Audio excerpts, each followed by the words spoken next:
قلب شما در یک شبانه روز چقدر خون را پمپ می کند؟ روحی 398. آیا می دانید قلب شما با آن کوچکی در یک شبانه روز چقدر خون را پمپ می کند؟ سرچشمه زندگی یعنی قلب شما یک ارگان یا عضو شگفت انگیز است.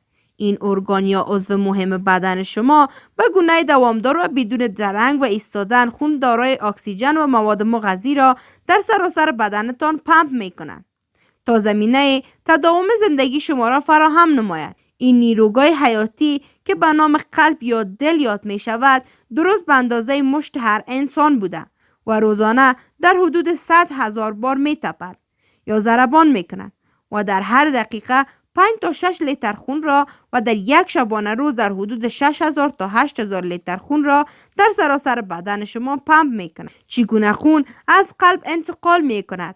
قلب با تپش یا ضربان خویش خون را از طریق سیستم رگ‌هایی که به نام سیستم دورانی خون یا گردش خونیات می شود پیش می راند. اویایی که خون متشکل از شریان‌ها، وریدها و شبکه شریوی می باشد و در اینجا نقش خیلی اساسی را دارند. شریان‌ها خون صاف و دارای مواد مغذی و اکسیژن را از قلب و سراسر وجود به انساج بدن انتقال می دهد و در انتهای اینها به شبکه شریوی یعنی مویرگ‌ها وصل می شود و این شبکه شریوی در انتهای دیگرشان به وریدها اتصال دارند، یعنی شریه ها از یک سو سبب رسانیدن مواد غذایی و اکسیژن به انساج می شود و از سوی دیگر مواد زائد آنها را به سوی وریدها راهنمود می شود، چون این وریدها هستند که مواد زائد بدن از جمله کربن دی اکساید و مواد زائد دیگر حجروی را از شریه ها گرفته برای خروج آنها از بدن به جگر، گرده و شش ها انتقال می دهد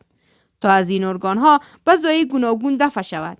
این کار قلب برای ادامه زندگی و پیشرفت سلامت همه انساج بدن ضروری است.